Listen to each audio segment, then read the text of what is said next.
C'est de la particularité, vous le connaissez, à travers les éditions Albin Michel. Il existe au sein des éditions Albin Michel une collection qui s'appelle Spiritualité vivante. Et Jean est éditeur et directeur de cette collection depuis très très longtemps. Alors j'ai pris une petite note parce que je ne connais pas tout son parcours, mais je vais essayer de vous le résumer assez brièvement. Il a intégré Albin Michel en 1988 et donc il dirige cette collection Spiritualité vivante. Il s'intéresse à toutes les grandes traditions religieuses et spirituelles du monde et avec la particularité de s'intéresser également à ce qui est aussi au cœur de la franc-maçonnerie, c'est pour ça que ça nous rejoint, au favoriser le dialogue interreligieux dans le strict respect de ce que sont les uns et les autres, et en même temps dans le strict respect de la laïcité à laquelle nous tenons comme à la prunelle de nos yeux, quelles que soient nos obédiences.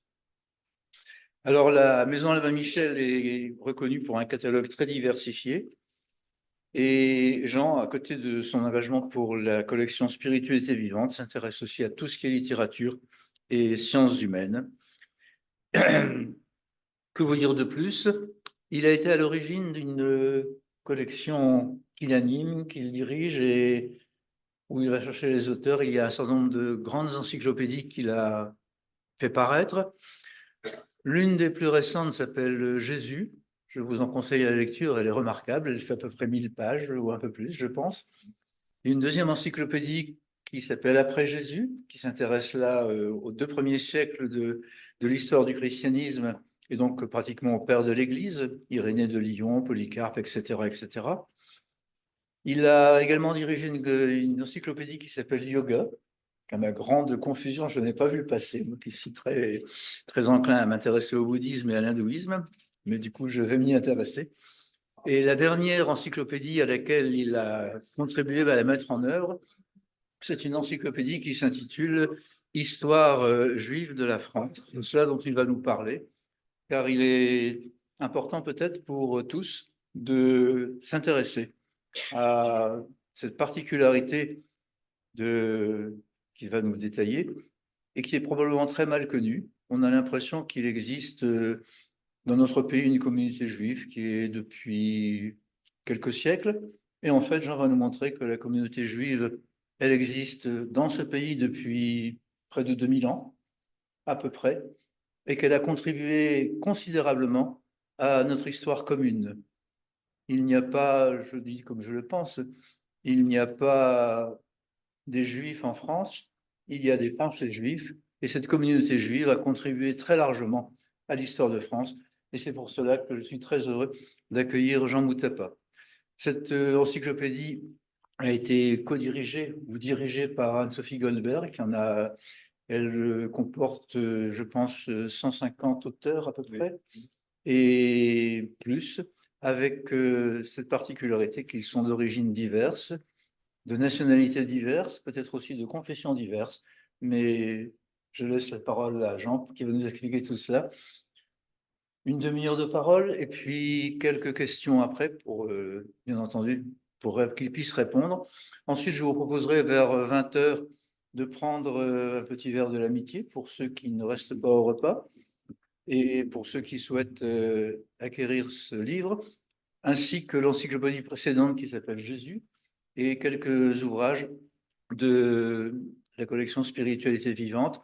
C'est notre frère Christophe Coquelet qui dirige à Lille la librairie des 4 chemins qui les a ramenés. Vous trouverez ça dans la salle humide et vous pourrez acquérir et faire dédicacer, bien entendu. Et ensuite, il y aura un repas convivial pour ceux qui restent avec nous, sous forme d'une conférence débat dans laquelle ceux qui restent pourront également poser quelques questions à Jean. Je pense que j'ai assez parlé, peut-être même trop. Jean, tu as la parole. Et tous mes remerciements d'être là ce jour. Merci Alain Noël et merci à toi. Merci à toi. Oui, ça fait 30 ans. Hein. 30 ans. On se rappelait notre ami commun Jacques de Pernes. Je viens donc, je suis très heureux d'être dans ce très bel endroit. Et je viens donc vous parler d'un livre, pas pour vous faire de la publicité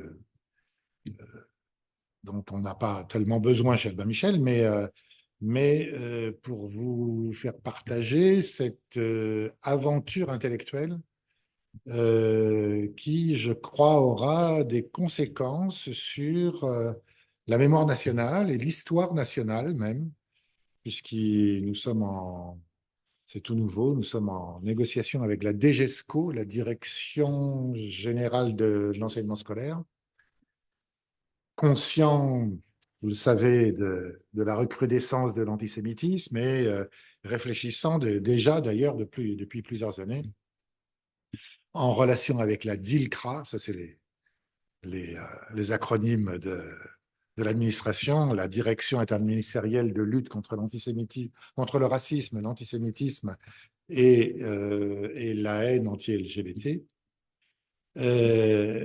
Donc, on est en train de concevoir comment ce volume, qui est vraiment une innovation historiographique, pourrait contribuer à la formation des maîtres, parce que c'est bien gentil de parler de l'éducation nationale, mais il faut d'abord que les professeurs sachent de quoi on parle.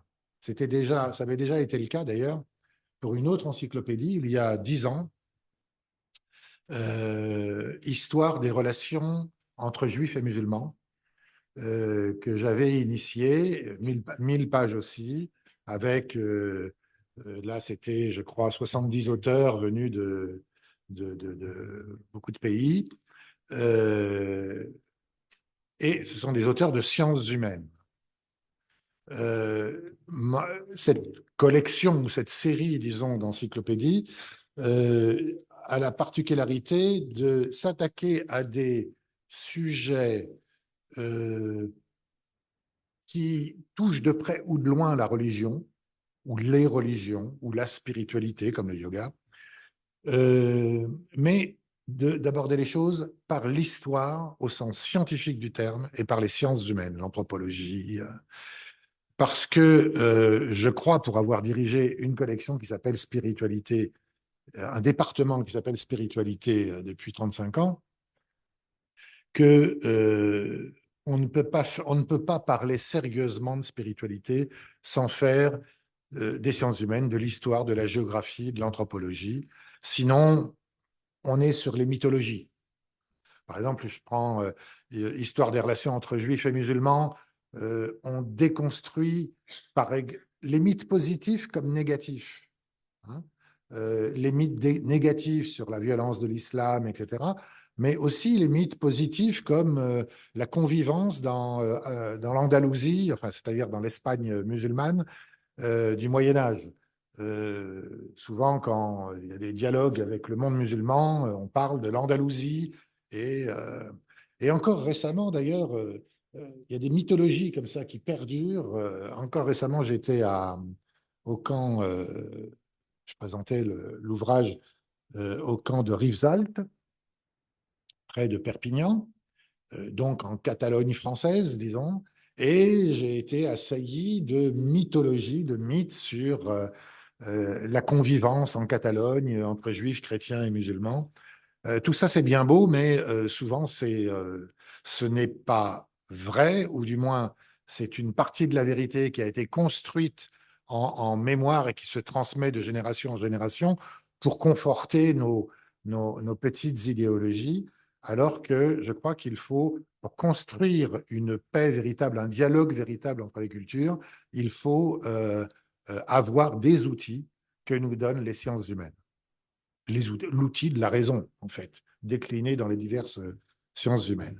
Alors, l'ouvrage, cette fois-ci, s'appelle Histoire juive de la France. 1000 pages aussi, 1100 pages. Histoire juive de la France, et non pas Histoire des Juifs de France. Histoire des Juifs de France, il y en a eu. La première, au XVIIe siècle, a été écrite par un protestant, mais il y en a encore eu une tout récemment, après l'apparition de notre encyclopédie. Ça existe. Moi, ce qui m'intéresse dans tout ce parcours encyclopédique que j'ai pu avoir en tant qu'éditeur, ce qui m'intéresse, c'est de prendre les meilleurs scientifiques et de parler d'interculturalité. Ce qui m'intéresse, c'est de déconstruire les identités, ou plutôt de les construire, de les reconstruire dans la relation avec l'autre. Alors, c'était évident pour Histoire des relations entre juifs et musulmans, ou pour la toute première en 2006, Histoire de l'islam et des musulmans en France du Moyen Âge à nos jours, qui était préfacée par le grand historien Jacques Le Goff. Et là, Histoire juive de la France, parce que c'est une histoire de France. C'est une histoire de, non pas l'identité, mais enfin le fait français, le fait France, en rapport avec le fait juif, les deux étant extrêmement complexes, mais ayant des relations dès le début. Alors évidemment, bien avant que la France, puisque vous savez qu'on parle de Francia, de Francia occidentale, c'est-à-dire ce qui correspond à peu près à la France d'aujourd'hui, à partir seulement de l'éclatement de l'Empire de Charlemagne. Hein. Or, la présence juive, donc première particularité de cet ouvrage, et que je voulais transmettre, parce que je l'avais travaillé pas mal avec des amis, et je voulais que des archéologues, que des scientifiques nous le transmettent. Les Juifs sont sur le territoire actuellement français depuis 2000 ans. Depuis 2000 ans, effectivement, à Narbonne, à Arles, à donc là, le premier artefact qu'on trouve, hein, puisque celle-là, c'est l'archéologie qui parle, parfois quelques textes, mais c'est souvent l'archéologie.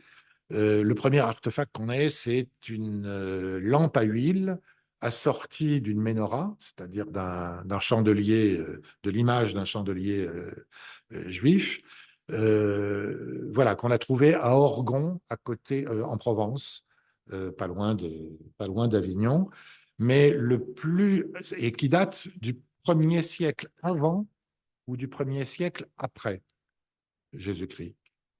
Euh, et vous avez d'autres artefacts comme ça, des cimetières. Alors, l'archéologie, c'est très important parce que depuis 50 ans, je crois, même, oui, une cinquantaine d'années, on a quelque chose en France qui s'appelle l'INRAP, l'Institut national de recherche archéologique préventive.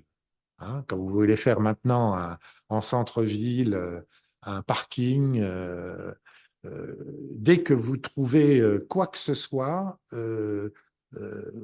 qui est un peu inconnu dans les profondeurs de la Terre, parfois pas très haut d'ailleurs, pas très profond, je veux dire, on s'arrête et on cherche. Et les archéologues viennent et on cherche. Et depuis 50 ans, 9 fois sur 10, on trouve des tombes, des objets qui peuvent rappeler une présence juive. Et donc ça, on trouve ça dans des grandes villes, dans des petits bleds, parce que la présence juive au Moyen Âge a été vraiment, vraiment partout.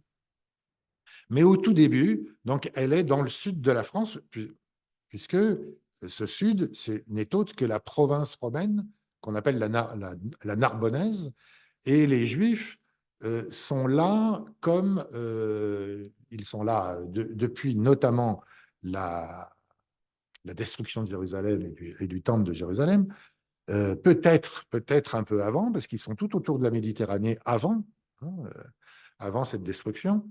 Ils font du commerce, etc. Et, et ils sont là, donc, réfléchissez, 3, 4 siècles avant que le premier franc mette le pied en Gaule. Hein. Et encore, c'était la Gaule belge. Hein. C'était au nord. Hein. Donc, cette idée, une première chose qui est déconstruite, c'est cette idée des Juifs qui seraient qui seraient pas français au sens de depuis toujours là. Hein. Alors que nous avons, particulièrement moi, avec ma couleur d'ailleurs de peau, des ancêtres bien gaulois. Hein. Euh, donc, voilà, c'était la première chose le premier préjugé à déconstruire. les Juifs sont là, et ils sont même là en tant que citoyens romains depuis l'édit de Caracalla de 212, si je ne m'abuse. Ils sont citoyens, c'est des gens normaux.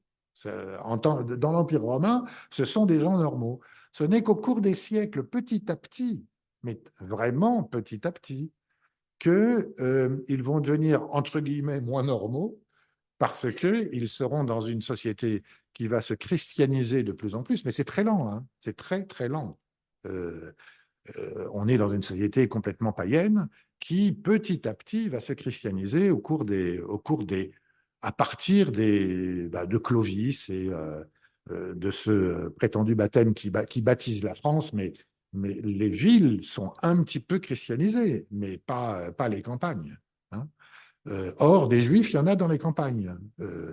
On ne sait pas d'ailleurs exactement, on ne sait pas grand-chose, hein, on ne sait pas comment ils vivent, puisque normalement, pour faire certains rites, il faut le minyan, c'est-à-dire il faut 10 hommes adultes. Or, manifestement, quand on trouve un nom, deux noms dans un petit bled, on ne sait pas comment ça se passait. Mais toujours est-il qu'ils sont là et que la trace la plus évidente date du IIIe siècle en Arles. C'est une tombe d'un couple. L'homme s'appelle Justus et la femme s'appelle Pompeia Judea. Alors là, c'est écrit vraiment Pompeia, la juive. Hein. Ce qui montre deux choses d'ailleurs. C'est que c'est la juive et elle ne se cache pas. Elle n'est pas comme plus tard dans certains pays européens où il faudra se cacher, et qu'elle s'appelle Pompée, c'est-à-dire un nom complètement commun, latin. Comme par la suite, durant tout le premier millénaire à peu près, les Juifs auront des noms vernaculaires.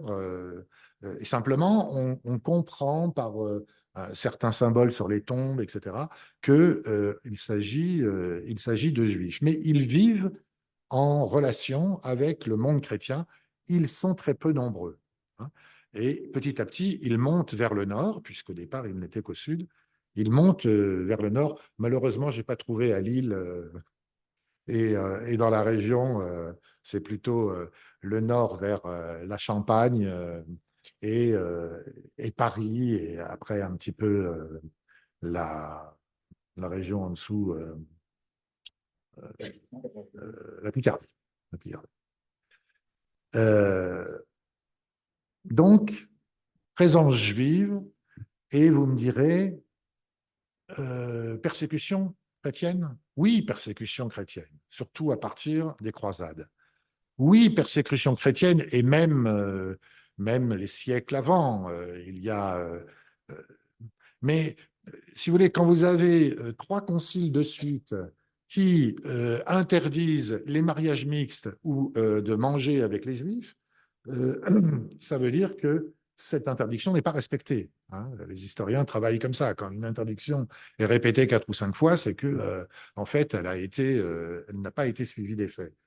C'est-à-dire qu'il y a vraiment du mélange, et on le sait aussi parce que une certaine partie de l'Église proteste notamment auprès de Charlemagne et de ses successeurs, des Carolingiens, proteste contre le fait qu'il y a des juifs à la cour, des médecins juifs, que Charlemagne, quand il veut entrer en relation avec les califes abbassides, avec Haroun al-Rachid, le calife des Mille et une nuits, euh, il envoie une délégation, et intelligemment, il envoie une délégation dirigée par un juif qui aura dans cette contrée des cousins, des relations, et qui pourra parler une même langue hébraïque.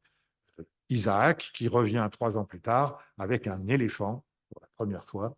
Enfin, il y avait eu les éléphants d'Hannibal qui étaient passés par les Pyrénées, mais sinon, pour la première fois, un éléphant qui restera à Paris et qu'on voit dans les miniatures du Moyen Âge, parce que ça a été évidemment une grande découverte. Donc, les Juifs sont là, ils vont être persécutés et ils vont avoir sporadiquement, pendant tout le premier millénaire, être victimes d'humiliation. hein, notamment autour de la fête de Pâques. Hein. Vous savez à Toulouse, mais ça, c'est même pas au premier millénaire, c'est un petit peu après, à Toulouse, dans d'autres lieux, pour la fête de Pâques, on amène un juif le vendredi saint particulièrement, et on le soufflette, ça a un nom particulier, on le soufflette publiquement, et parfois ça va plus loin. Mais symboliquement, les juifs ils sont parmi nous, il n'y a pas de ghetto, mais ils sont humiliés particulièrement avec les croisades, mais si vous voulez, nous avons voulu sortir de ce que les gens connaissent la plupart du temps, c'est-à-dire, moi, c'est ce que j'appelle les quatre incontournables, les persécutions médiévales, euh, l'émancipation par la République, l'affaire Dreyfus et la Shoah. Voilà, c'est tout à peu près ce qu'on connaît de la présence des Juifs en France, alors que c'est une intrication absolument, franchement, éblouissante sur le plan culturel. Les Juifs en pleine persécution durant les croisades, c'est vrai, à Rouen, il y a un pogrom, à Metz, il y a un pogrom aussi en 1096, dès le début des croisades, et après, il y aura les expulsions. Mais, mais en même temps, c'est ce que nous avons appelé, le XIIe siècle, l'âge d'or, le XIe, XIIe siècle, l'âge d'or du judaïsme français. C'est paradoxal, parce que vous avez, dans le même temps, les Juifs travaillent, ils traduisent à tour de bras. Des Juifs sont arrivés de l'Espagne musulmane, qui parlent et lisent l'arabe couramment, et qui traduisent Averroès, Aristote, etc., qui vont aussi accueillir les livres de Maïmonide, donc qui introduisent l'idée d'une certaine rationalité au cœur même de la religion, de leur religion, certes, mais ils discutent avec les chrétiens. Les chrétiens ont besoin de ce que on appelle la veritas hebraica. Depuis Saint Jérôme qui a fait, enfin, ou Jérôme, disons, depuis Jérôme qui a fait la traduction qu'on appelle la Vulgate en latin, et qui l'a faite à partir de l'hébreu, on sait très bien que le texte original est de ce qu'on appelle l'Ancien Testament est écrit en langue hébraïque, et que si on veut comprendre un peu, il fallait retourner un petit peu à cette langue hébraïque. Donc on la cherche, on ne l'enseigne pas encore, ça sera avec le Collège de France, enfin le Collège royal au XVIe siècle qui deviendra Collège de France. On ne l'enseigne pas encore entre chrétiens, donc qu'est-ce qu'on fait? On va voir les juifs. Et il y a d'étranges relations du genre.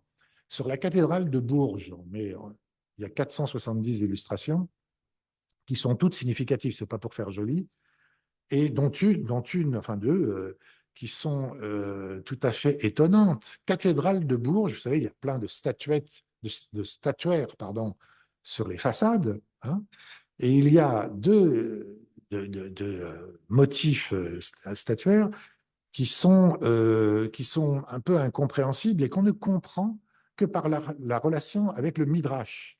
C'est-à-dire, le Midrash, c'est la tradition orale des Juifs. C'est même pas le Talmud. Le Talmud, c'est une tradition orale qui, petit à petit, du 2e au 6e siècle, a été écrite. Énorme, c'est beaucoup plus épais que la Bible elle-même. Mais le Midrash, c'est encore une autre strate faite la plupart du temps de petites historiettes autour d'épisodes évangéliques qui aident un peu à les comprendre ou qui sont même ironiques. Du genre, Noé, quand il a construit son arche, il a fait rentrer tous les couples, girafes, tous les couples d'animaux sauvages ou domestiques. Et puis, au moment de rentrer avec sa femme, eh bien, il avait un peu la trouille. Hein, et il ne s'est pas décidé. Et finalement, dit le Midrash, il ne s'est décidé que lorsqu'il a eu de l'eau jusqu'au mollet. Eh bien, c'est exactement ce qui est représenté sur la cathédrale de Bourges, ainsi qu'un autre épisode avec Samaël, le diable, qui, lorsqu'il est descendu dans l'assemblée des anges pour mettre la pagaille, disons, est descendu sur un serpent. C'est tout à fait représenté comme ça. Donc vous vous rendez compte, l'homme qui imagine la statuaire de la façade de la cathédrale va aller voir les Juifs pour agrémenter son illustration statuaire par ce que racontent les Juifs. Parce que quelque part, ce que racontent les Juifs, on en a besoin, c'est intéressant. Alors, je parlerai, je dirais, deux choses sur le sujet. Il y en a plein, hein.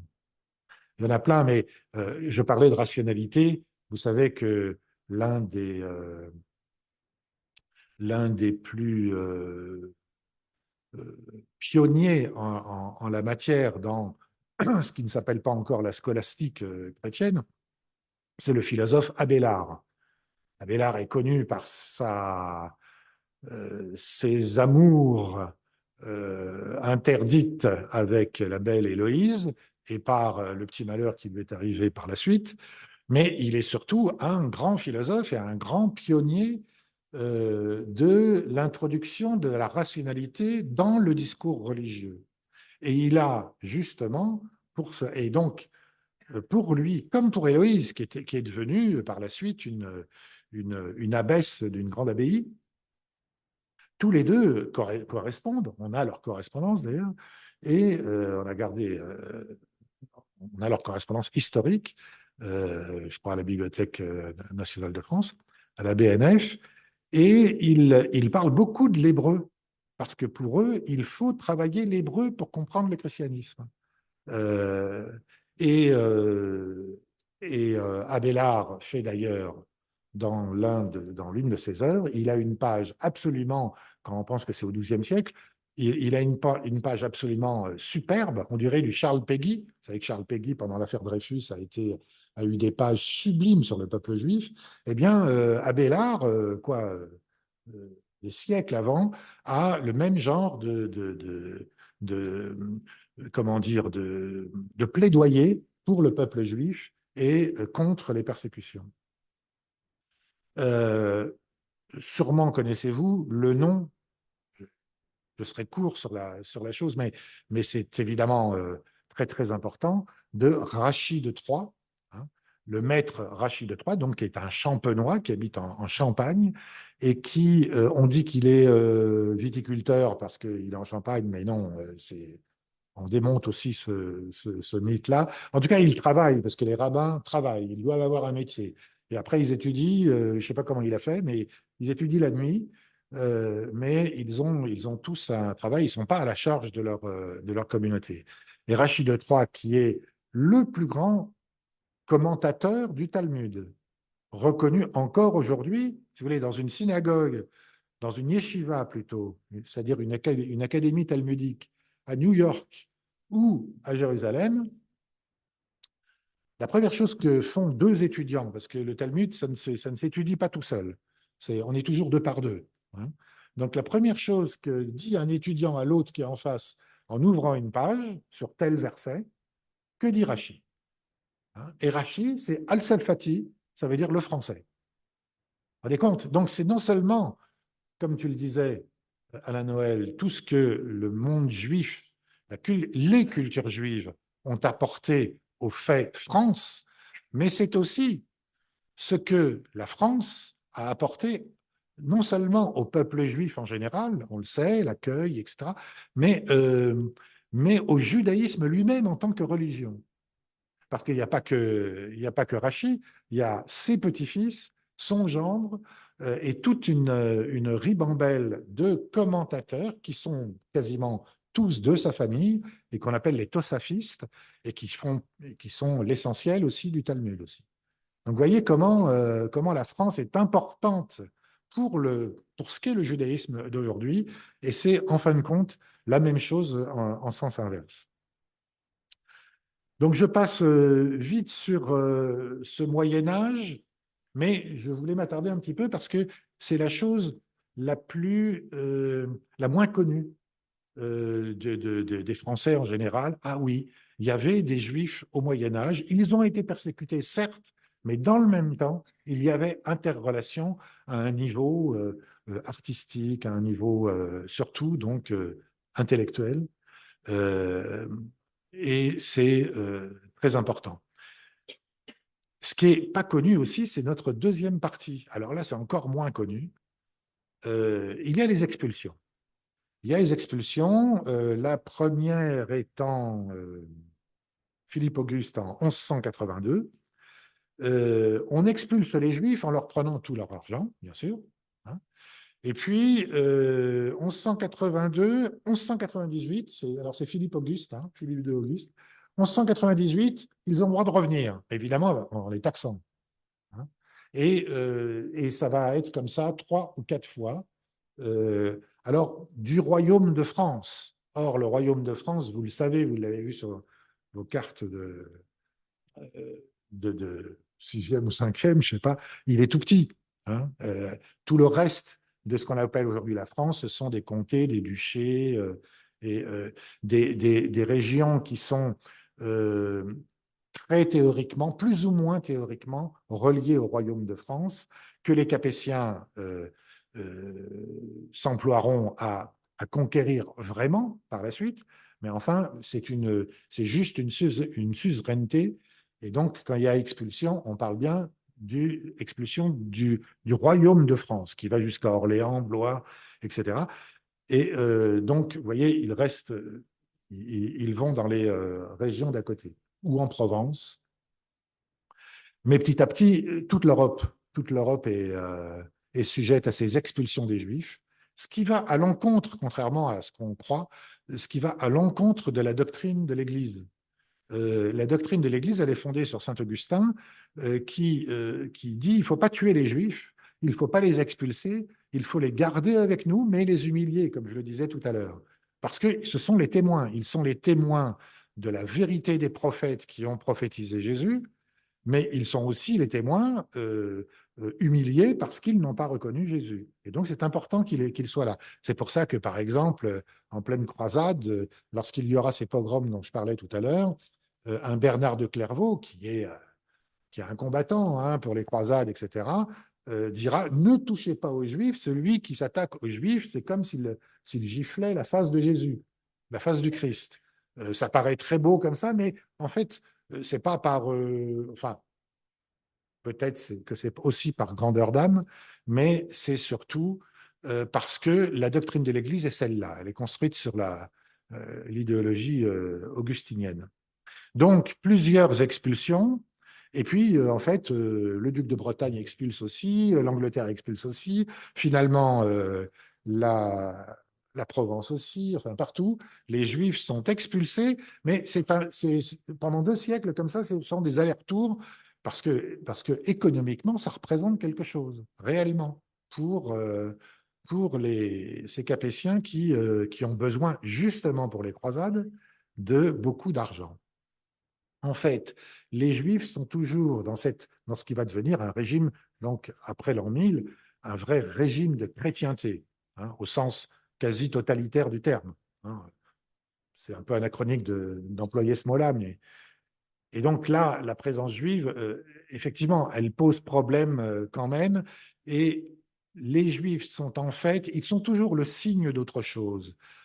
L'antisémitisme, c'est ce qu'on a voulu montrer aussi, jusque dans l'affaire Dreyfus, et aujourd'hui encore, bien sûr, est toujours le signe d'autre chose. Les Juifs sont des prétextes. Hein. C'est pas ce qu'ils ont fait qui importe, c'est ce qu'ils sont en tant qu'autres. Et là, il y a un ping-pong, il y a un jeu en triangle entre les grands féodaux dont je parlais, hein, le roi de France, la royauté, et l'Église. Chacun ont des intérêts différents vis-à-vis du fait juif. Hein. Le roi de France, lorsque Saint-Louis, qui lui n'expulse pas, lui, il est dans la bonne... Son grand-père a expulsé, son petit-fils va expulser, mais lui, il est très chrétien et il ne va pas expulser. Par contre, il va mettre en procès le Talmud en 1240 et en 1242, des charrettes entières sur la place de Grève à Paris qui sont de Talmud, de volumes du Talmud qui sont brûlés. mais il n'expulse pas. Et vous vous rappelez, encore une fois, euh, nos cours d'histoire assez mythologiques dans le récit national, hein, Louis IX, Saint-Louis, qui rend la justice sous un chêne à Vincennes. Hein. C'est une mythologie qui dit en fait la prise de pouvoir par le roi sur, sur les autres territoires, sur ces vassaux qui sont très indépendants en fait. Mais justement, petit à petit, il y a une prise de pouvoir parce que les sujets de ces vassaux sont ces sujets. Ils veulent affirmer. Et donc, on peut toujours aller en appel, je dirais, se référer au roi. Et c'est ce que font les Juifs, d'ailleurs. C'est ce que font les Juifs. Voilà. Alors, je disais deuxième partie, mais rassurez-vous, j'irai très vite sur les autres, parce que je ne veux pas être trop long. Ah oui, je suis déjà... Bah, je vous aurais dit les deux choses les plus originales de cette recherche collective. C'est que en 1394, expulsion définitive. Il n'y a plus de juifs au royaume de France. Et là, le royaume, il s'est largement étendu. Et ça va durer théoriquement jusqu'à la Révolution.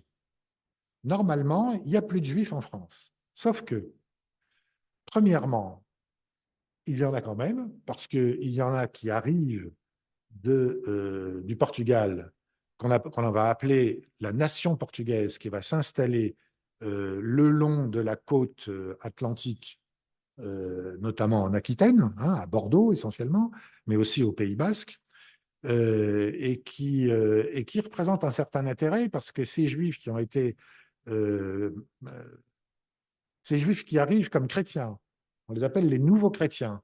C'est-à-dire c'est des chrétiens, enfin c'est des Juifs qui ont été convertis, et vous connaissez le phénomène du maranisme, hein, ils se cachaient, ils judaïsaient en secret, et ils arrivent en France comme nouveaux chrétiens. Personne n'est dupe. Hein. Personne n'est dupe, mais c'est très intéressant parce qu'on sait qu'ils ont des contacts avec notamment la Hollande et aussi avec les Amériques, où il y a des Juifs qui sont partis d'Espagne et du Portugal pour aller directement en Guyane et, euh, et en Amérique. Donc, ils sont très importants pour le commerce, à tel point que petit à petit, on va leur donner, en faisant semblant de les prendre pour des chrétiens, on va leur donner des lettres patentes et ils vont s'installer. Et très, très vite, en deux, trois générations, ils vont s'affirmer comme juifs, en fait. D'abord sur leur tombe, hein, et puis ensuite, ils auront des lettres patentes royales, même de Louis XIV, comme juifs. Et puis, puisqu'on parle de Louis XIV, deuxième phénomène, le royaume s'étend à l'Est. Et à l'Est, il y a beaucoup de juifs, du côté de Metz, de la Lorraine et de l'Alsace surtout. Donc là, ça fait une absorption d'une population juive vraiment importante, soumise d'ailleurs dans le Saint-Empire auparavant à un fort antisémitisme. Et donc, il y a quand même des juifs. Finalement, ces juifs, pour le commerce, sont obligés de venir à Paris, etc. Le royaume les accepte transitoirement à Paris. Ils ont le droit de. En réalité, ils restent longtemps, mais ils ont droit à des visas provisoires, si vous voulez. Mais surtout, le phénomène le plus intéressant, c'est que pendant ce temps de l'âge classique, puis du XVIIIe siècle, où théoriquement il n'y a pas de juifs, il n'y a plus de juifs en France, la culture française est obsédée par le fait juif. Les jansénistes, les protestants se vivent comme le petit reste d'Israël. La métaphore arrive sans arrêt. Ils sont persécutés eux aussi. Puis les protestants, ils vont être expulsés eux aussi après la révocation de l'édit de Nantes, ou presque expulsés, puisque c'est la mort c'est la mort, la conversion ou le départ. Euh, et donc, il y a une sorte d'identification de la minorité protestante, de la minorité janséniste avec le peuple juif. Et un Racine, par exemple, qui est très proche du jansénisme, donc un catholicisme très rigoureux, quasi protestant, on pourrait dire presque. Euh, Sa pièce Esther, qu'est-ce que c'est, hein? Ou sa pièce Athalie. Mais Esther, c'est très intéressant parce qu'on a une image d'époque de la pièce Esther montrée devant la famille royale, devant Louis XIV et Madame de Maintenon, donc la pièce qui est jouée pour la famille, quoi. Et qu'est-ce que c'est Esther? C'est l'histoire de cette courtisane qui a caché le fait qu'elle était juive en Perse pour être très proche du roi Assuérus, et qui sait que des princes fomentent un génocide, en fait. Esther, c'est celle qui a évité un premier génocide des Juifs. Euh, et qui s'est cachée. Bon, finalement, elle s'est révélée pour le dire au roi, pour l'avertir qu'il y allait avoir ça, et pour l'empêcher. Elle s'est révélée. Et ça passe devant quoi? Devant Madame de Maintenon, qui n'est autre que la petite fille de Agrippa d'Aubigné, le poète protestant, et qui est la femme cachée, parce que le mariage avec Louis XIV n'a pas été, c'est fait en secret, hein, dans un premier temps. C'est elle-même, elle est la femme cachée. Vous voyez un petit peu l'image en miroir qui obsède toute la culture française, quoi. Quand on parle de Pascal, par exemple, lui aussi proche des jansénistes, Pascal, on reproduit quelques pages à la fin de ses pensées, qu'il appelle lui-même ses rabbinages. Eh bien, il s'instruit sur le nom des rabbins, leur époque, ce qu'ils ont dit, etc. Il prend des notes. Je, je pourrais aller plus loin, mais je vais juste terminer sur l'émancipation, puisque, bon, nous, républicains, nous sommes fiers de cette singularité française, parce que c'en est une, bien que des émancipations partielles aient été faites. Comme je l'ai dit, il y avait des lettres patentes, notamment pour les Juifs du Sud-Ouest qui avaient pignon sur rue, hein, vraiment, et pouvaient même, à la fin, acheter des terres, ce qui était vraiment un scandale pour l'Église, hein, d'ailleurs. Bon.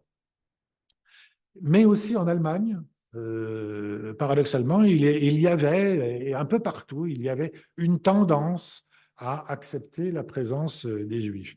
Mais ce qu'a fait la France le 21 septembre, non, le 27 septembre 1791, à la dernière séance de la Constituante, c'est de déclarer, après, parce que, très intéressant, en 1789, on déclare que tous les hommes naissent libres et égaux en droit.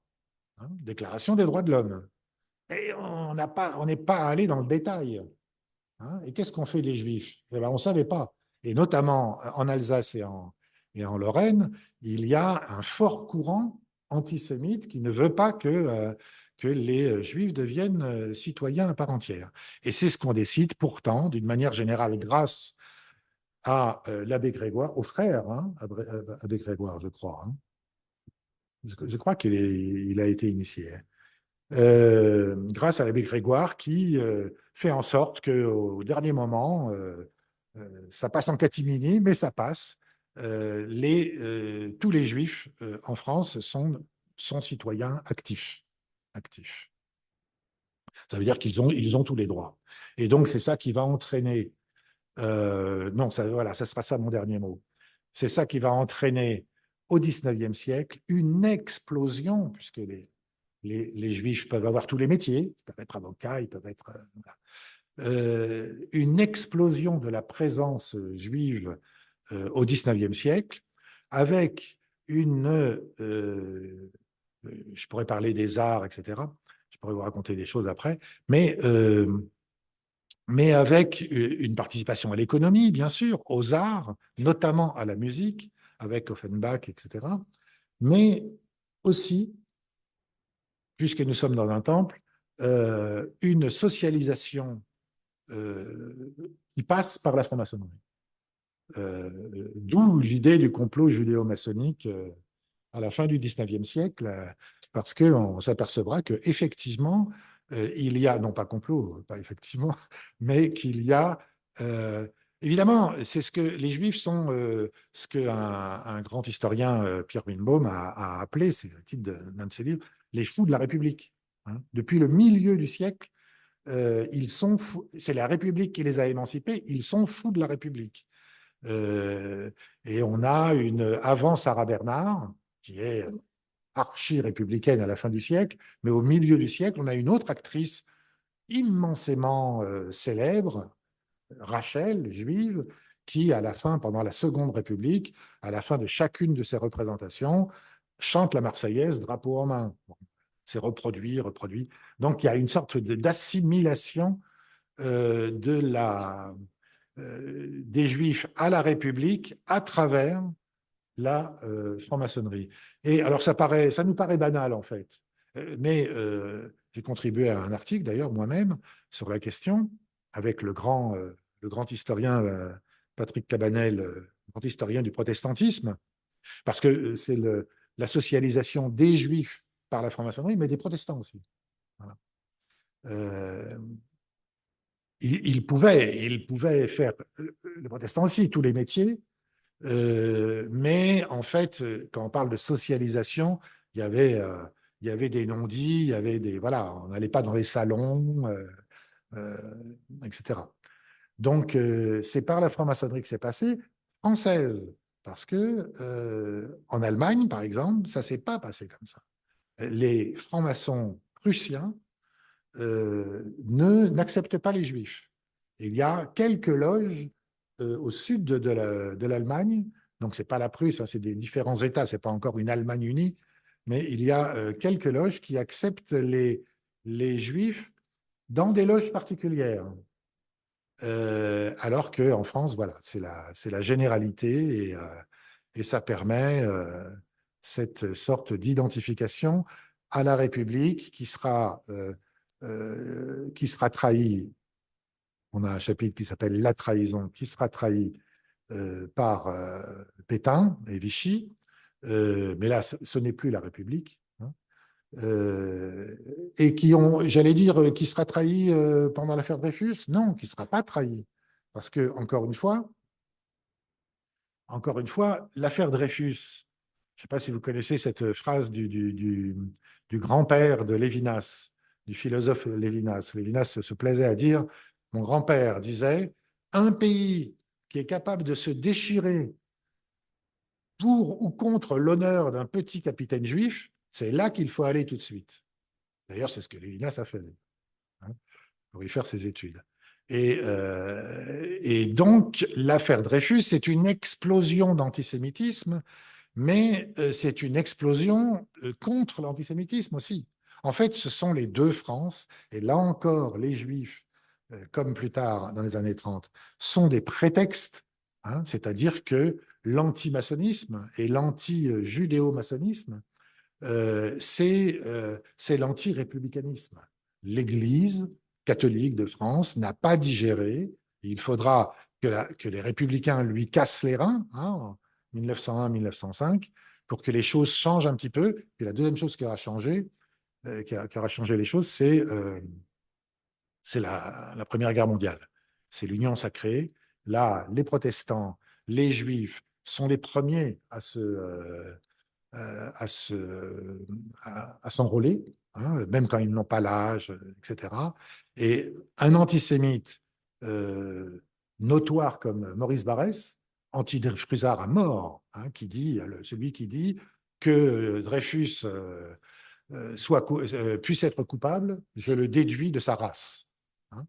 Euh, combien 20 ans après, en pleine guerre, en 1917, il écrit les diverses familles spirituelles de la France, dans lesquelles il inclut les protestants et les juifs, parce qu'ils ont payé l'impôt du sang.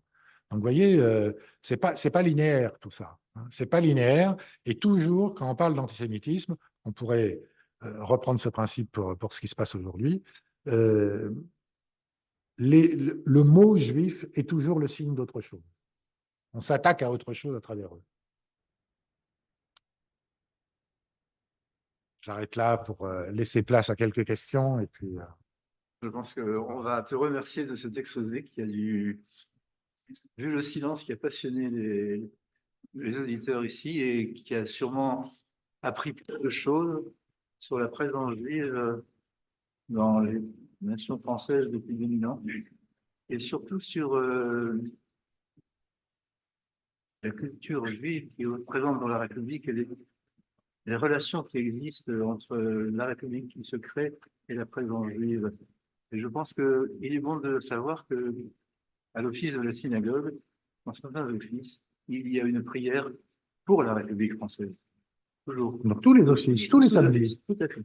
Tous les Oui, samedis. pour la République. Tout à fait. Ça montre bien l'assimilation, pas mais l'interpénétration du fait républicain et du fait culturel juif. C'est quelque chose de fondamental qui, à ma connaissance, n'existe pas il y a plus de 1000 ans.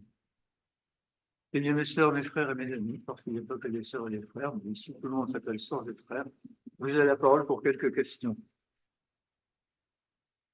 N'hésitez pas, levez la main, vous le levez, c'est beaucoup plus simple.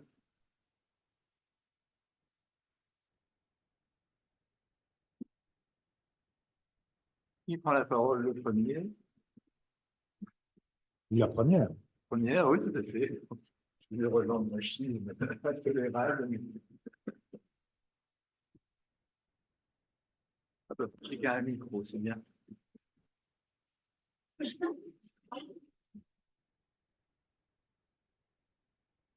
Bon, je vous propose de donner un quart d'heure pour les questions.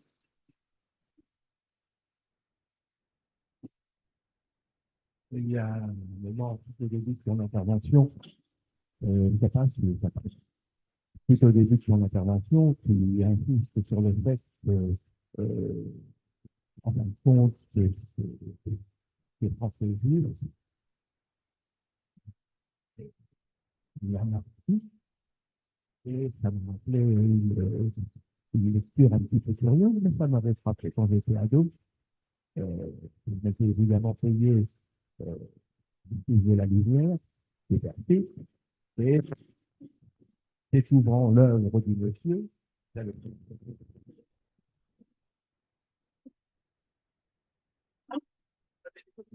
Ah bah oui, je m'entends mieux.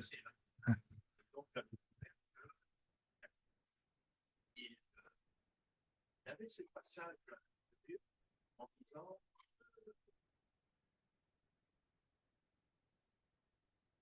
on ne pouvait pas trouver de français qui n'est pas d'ancêtre juif, par le fait de justement, dans l'histoire, l'imprégnation complète des familles juives dans les familles françaises. Et donc, ça m'avait frappé à l'époque. Je me disais, il est quand même curieux, le Berkit, avec son affirmation. Et ensuite, j'avais pu en discuter avec des amis juifs, et c'est pas absurde. Et donc, par rapport à ce que vient de dire, peut-être qu'effectivement, il y a la prière pour la République, mais je connais des endroits où, effectivement, parmi les santé, dans les banquets, il y a une sortie obligatoire pour la République. Donc, je pense que ça peut jouer. Je dois dire aussi que parmi cette idée représentative classique, donc je me suis intéressé au monde juif et aux juifs. Il y a une littérature absolument extraordinaire pour nous permettre de découvrir tout ce dont tu viens de nous parler. Calmar Canter est quelque chose qui a passionné, je crois, les Français, les Juifs de Perfide aussi.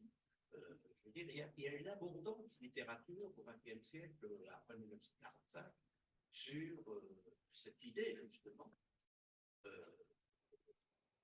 de la France et des Juifs et de la France, qui va tout à fait dans le sens, chez les écrivains que je viens de citer, qui va tout à fait dans le sens du piège de tout ouvrage. Oui, alors,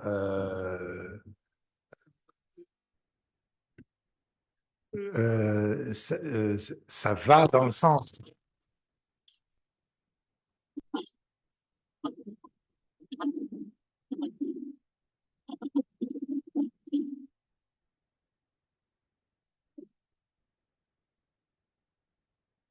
Alors, j'essaye encore là. Oui, ça- Ça va dans le sens, mais sauf que là, on est dans la science. On est dans la science, on n'est pas dans la littérature qui a toujours, qui a absolument sa valeur.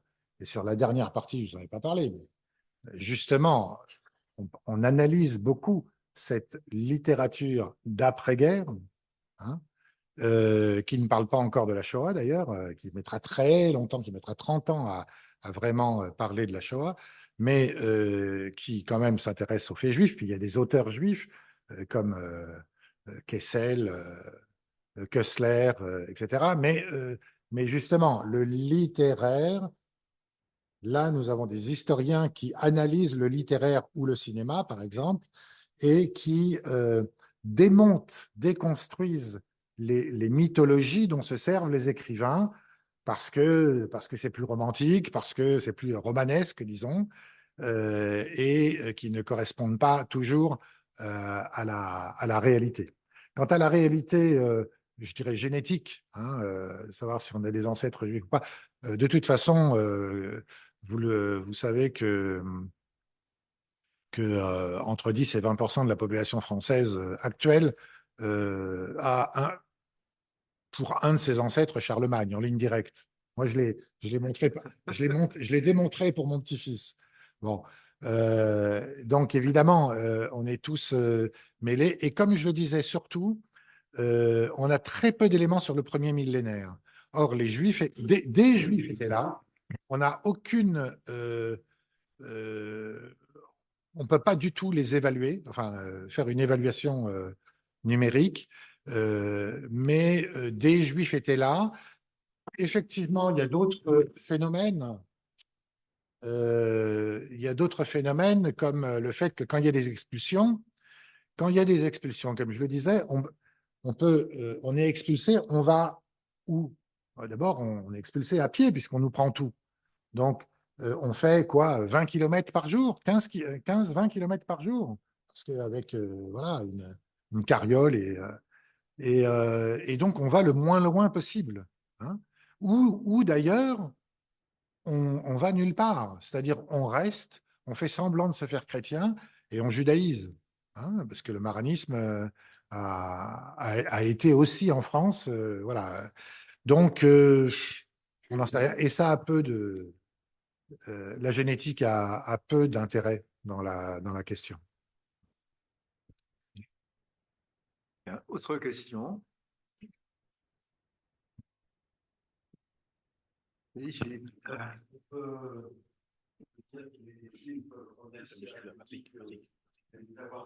Citoyens ordinaires. Merci. Mais d'après ce que j'ai lu chez Éric Anceau, il disait que la période d'or des Juifs, c'était pendant la Troisième République. Là, c'était pendant le Deuxième Empire, c'est-à-dire du temps de Napoléon III. Pendant le Second Empire, c'est surtout une période de prospérité économique. Et les Rothschild, les Pereire et autres industriels, les Juifs se lancent dans l'industrie. Ils ont pas mal de relations avec des Juifs ou pas dans d'autres pays. Donc, ça crée la possibilité de assez rapidement monter des richesses assez importantes. Et tout de suite, c'est une manière de répondre à une sorte de dette morale, disons, à la France. Tout de suite, ces gens-là, ces familles-là, qui d'ailleurs, qui sont l'occasion d'un antisémitisme de gauche anticapitaliste qui existe dès cette époque-là. Hein. On ne le découvre pas aujourd'hui, hein, ça date du milieu du 19e siècle. Dès cette époque-là, les Juifs enrichis, je dirais, il y a beaucoup de nouveaux riches, juifs ou pas juifs, hein, pendant le Second Empire, avec de bonnes et de moins bonnes méthodes, hein, d'ailleurs. Mais dès cette époque-là, les Juifs transforment leur richesse en philanthropie. Et c'est fou. Donc, on a des passages entiers et des personnages célèbres, Axel Kahn, etc., qui, au Second Empire, sous la Troisième République et oui, à la Belle Époque, etc., dépensent des sommes folles parce qu'ils sont devenus très riches, mais dépensent des sommes folles. On le voit moins chez les non-juifs. Dans les hôpitaux Rothschild, par exemple, qui ne sont pas faits pour les juifs hein, et qui sont partout. Hein, et Axel Kahn, d'immenses fonds pour l'Institut Pasteur, par exemple, etc. Donc,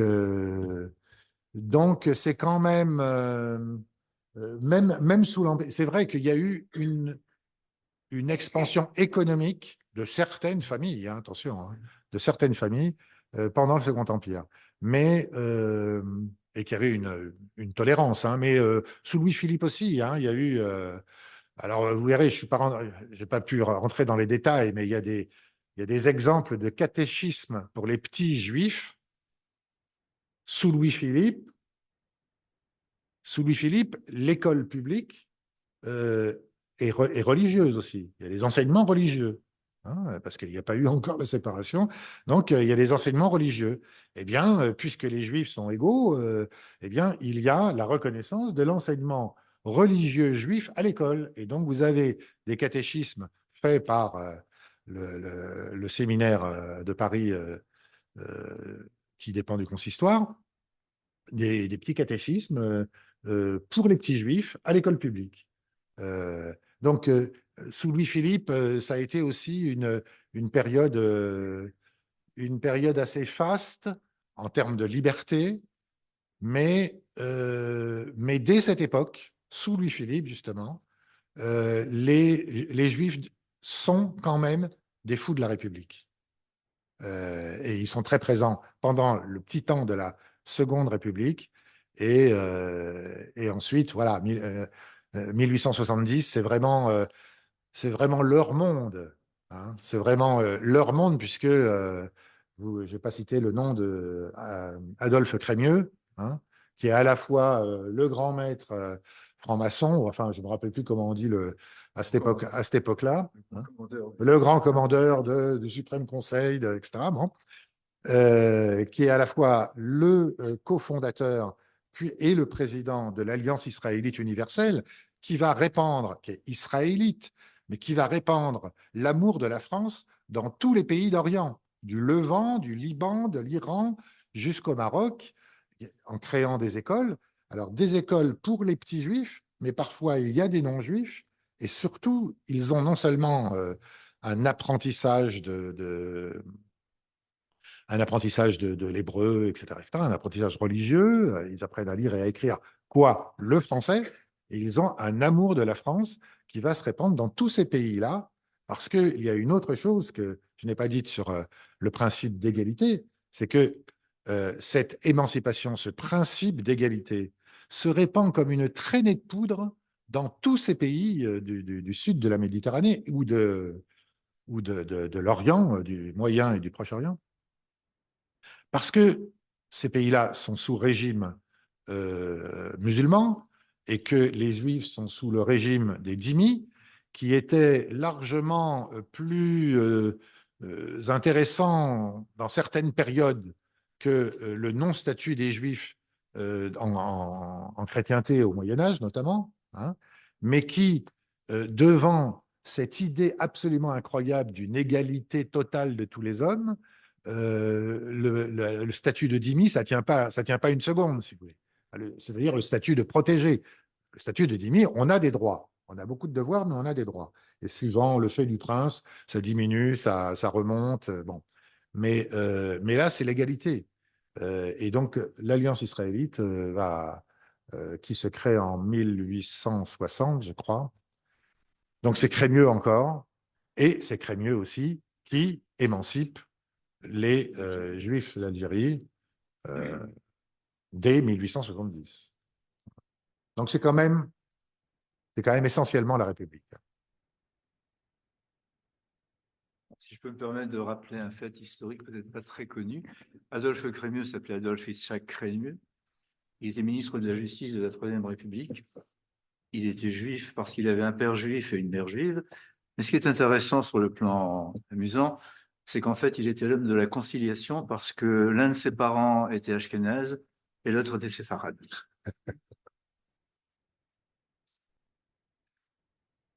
Encore une question, si vous voulez bien?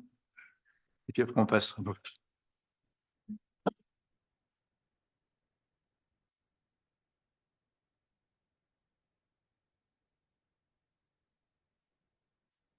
a besoin du spécialiste. Je voulais parler d'une communauté qui a aussi été martyrisée, à qui on a obligé de quitter la France pendant près d'un demi-siècle. Nos présidents ont été formés par cette communauté, De Gaulle, Mitterrand. Le dernier en date, le pape aussi. Je voulais savoir quelle était votre relation avec les jésuites et savoir s'ils vous ont tous autant trahi que celui qui dirige aujourd'hui la France. Je ne sais pas si j'ai tout compris dans la question, mais je répondrai à la. Vous voulez que je répète la question? Est-ce que vous dites, est-ce qu'ils vous ont trahi? Moi, je suis éditeur, hein, je suis pas. D'abord, je suis pas juif. Hein. Vous parlez en leur nom. Non, je ne parle pas au nom des Juifs du tout. Non, non, je ne parle pas du tout au nom des Juifs. J'ai publié un ouvrage qui est une histoire juive de la France. Donc, c'est de l'histoire, c'est de l'histoire. Excusez ma méprise. Non, non, mais c'est parce qu'on n'est pas assez habitué. Tout à l'heure, on parlait de littérature. On n'est pas assez habitué quand on parle d'histoire. On a l'impression, par définition, si l'histoire est une science rationnelle qui s'écrit, donc c'est pas une science dure, hein, mais c'est une science quand même. Par définition, on enlève les questions intersubjectifs, on enlève les jugements de valeur. Par exemple, il n'était pas question pour nous de démontrer que la France est un pays formidable parce que finalement, malgré les déboires, on a bien assimilé notre minorité juive. C'est pas du tout le sujet. Il n'était pas question, à l'inverse, de démontrer que la France est foncièrement antisémite et qu'il y a un fond qui remonte au premier millénaire d'antisémitisme, etc. C'est pas dans le jugement de valeur. Il n'était pas question de montrer que les Juifs sont vraiment très intelligents et et s'adaptent énormément et que comme c'est des bons citoyens puisqu'ils ont été républicains presque comme un seul homme un siècle avant tout le monde. Oui, alors c'est pas ça du tout le sujet. Le sujet, c'est de démontrer que, comme je l'ai fait pour les musulmans, comme je l'ai fait pour la relation entre juifs et musulmans aussi, c'est que, enfin, je l'ai fait faire, hein, c'est que je ne serai pas moi tel que je suis sans ma longue relation, parfois très violente, avec l'autre, et l'autre ne serait pas ce qu'il est sans sa relation, parfois très violente, soit comme bourreau, soit comme victime, avec ce que je suis. C'est ça qui est intéressant, parce que c'est ça qui peut comment dire, désamorcer les violences.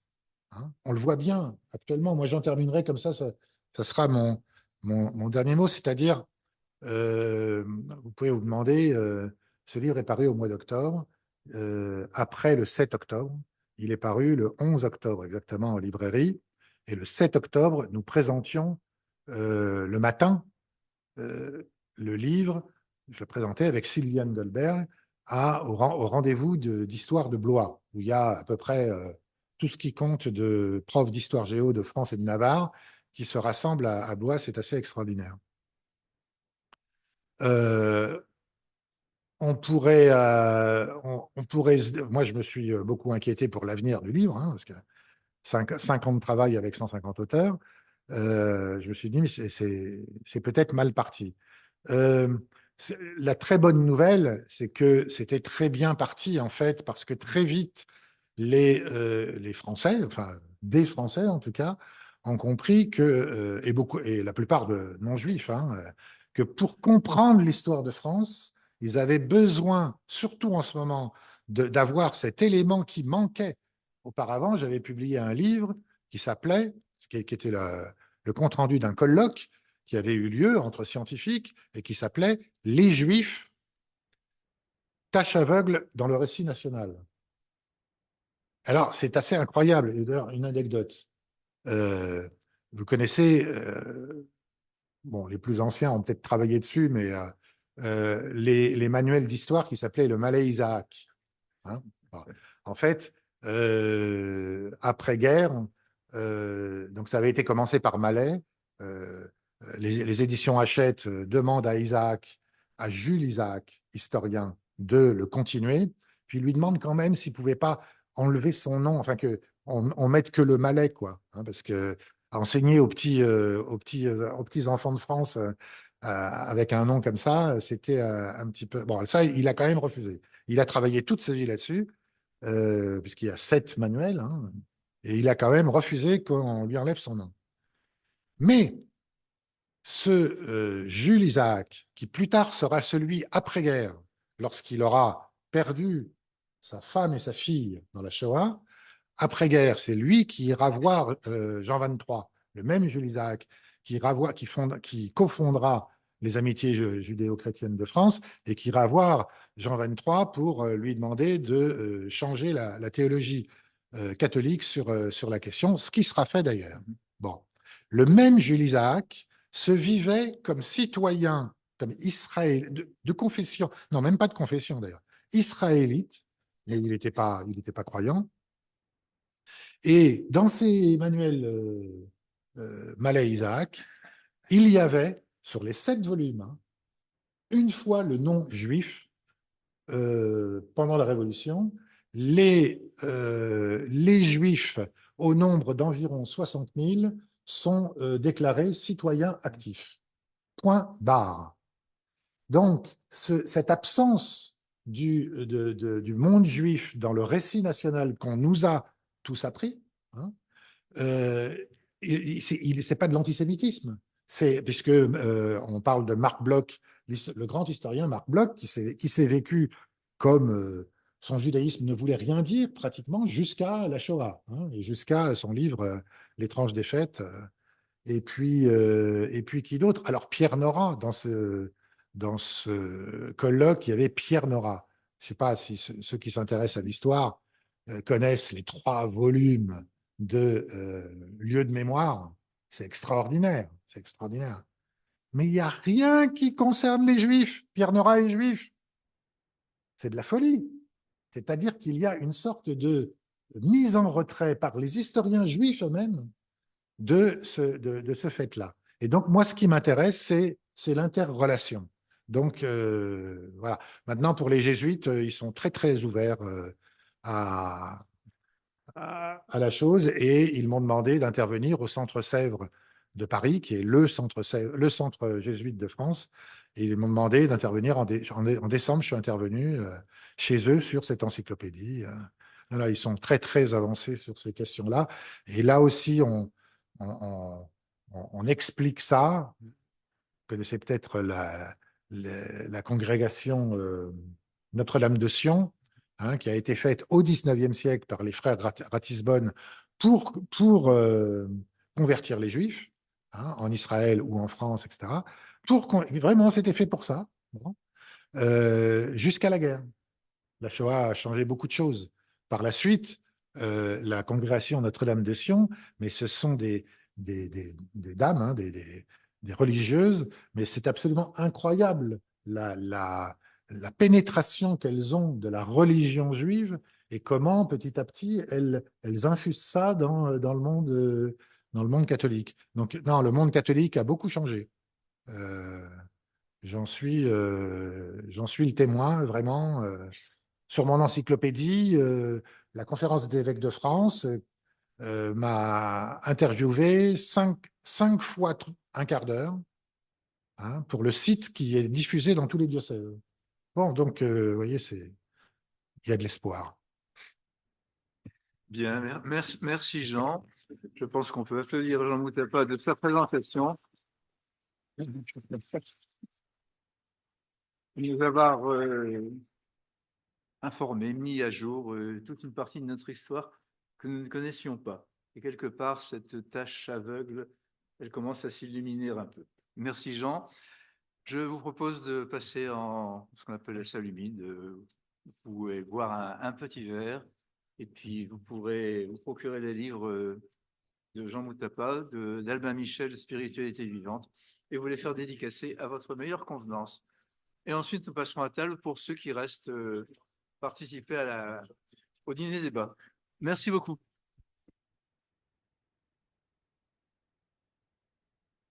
Vous avez Jésus, tu as dit ici? Oui. Jésus est là, oui. Jésus est là? Oui.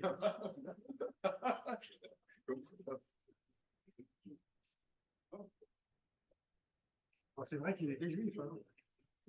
Ah oui, ça fait des choix. C'est vrai qu'il était juif. Je ne sais pas s'il était franc-maçon.